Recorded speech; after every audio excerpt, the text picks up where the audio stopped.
പച്ചരി ചോറ് കഴിക്കാൻ പോവാണ്. പച്ചരി ചോറ് കഴിക്കണമെന്നൊരു മോഹം. ഒരുപാട് സംഭവങ്ങളൊന്നുമില്ല, കുറച്ച് സംഭവങ്ങളൊക്കെ. ഇത് മാങ്ങ അച്ചാറാണേ. പിന്നെ നമ്മുടെ പപ്പടം ചേർക്കുന്നുണ്ടേ. പിന്നെ മെയിനായിട്ടുള്ള സംഭവം തോന്നുന്നത് ഉണക്ക ഫ്രൈ. ഇതെൻ്റെ ഫേവറേറ്റാണ്. തൈര് കൂടെ വേണമായിരുന്നു, തൈരോ സലാഡോ അങ്ങനെ എന്തെങ്കിലും.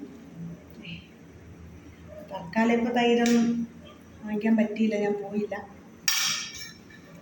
അപ്പം അതിന് പകരമായിട്ട് അടിപൊളി സാമ്പാറുണ്ട്. സാമ്പാർ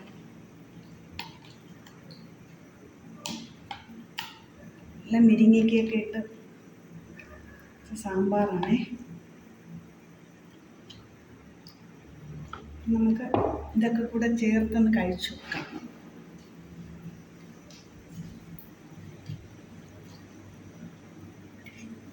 അപ്പം തന്നെ നാവിൽ രുചി കുറഞ്ഞു. ഒരല്പം അച്ചാറ്, ഉണക്കമീൻ, പപ്പടം ഒക്കെ വെച്ചിട്ട് കഴിച്ചു നോക്കാം.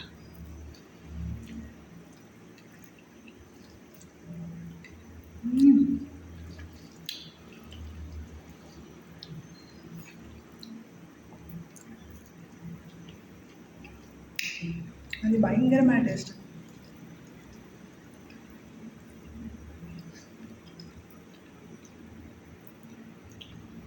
കണ്ണ് തുറക്കാൻ പറ്റത്തില്ലെന്നൊക്കെ പറയില്ലേ, അങ്ങനൊരു ഫീലിങ്. വല്ലപ്പോഴൊക്കെ ഇങ്ങനെ കഴിച്ചു പോകണം കേട്ടോ. പണ്ടൊക്കെ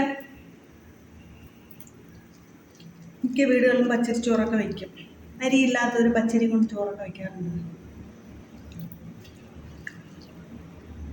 എന്നാൽ പായസത്തിനാണ് പച്ചരി മെയിനായിട്ട് എടുക്കാറെന്ന് പറഞ്ഞു കേട്ടിട്ടുണ്ട്. ഇഡലിക്ക്, ദോശ ഉണ്ടാക്കാൻ, അപ്പത്തിന്, പുട്ടിനൊക്കെ. എന്നാൽ പച്ചരി കൊണ്ടുള്ള ചോറും പൊളിയാണ് കേട്ടോ. കഴിക്കണം വല്ലപ്പോഴൊക്കെ.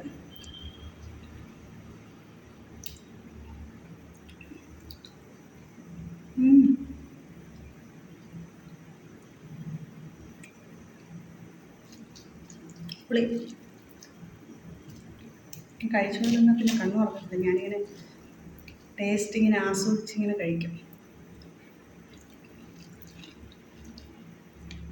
ഇത് ഹൈലൈറ്റ് വരുന്ന ഉണക്കമീനാണ് കേട്ടോ, ഒന്നും പറയാനില്ല. ഉണക്കമീൻ വയ്ക്കുന്നവരും ടേസ്റ്റ് ഇങ്ങനെ കൂടിക്കൊണ്ടേയിരിക്കുകയാണ്.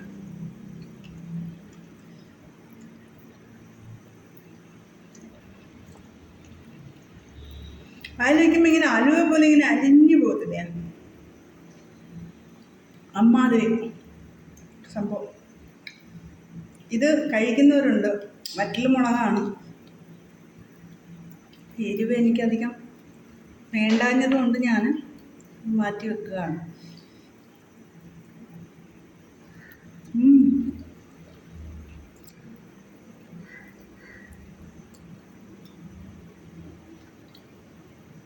പൊളിയാണ് കേട്ടോ. അപ്പം എല്ലാവരും ട്രൈ ചെയ്ത് നോക്കണം. ഇഷ്ടമായ നിങ്ങളും ഉണ്ടാക്കി കഴിക്കൂ. അപ്പോൾ അടുത്ത വീഡിയോയുമായി വരുന്നിടം വരെ ടാറ്റാ, ബൈ ബൈ. ഓക്കേ.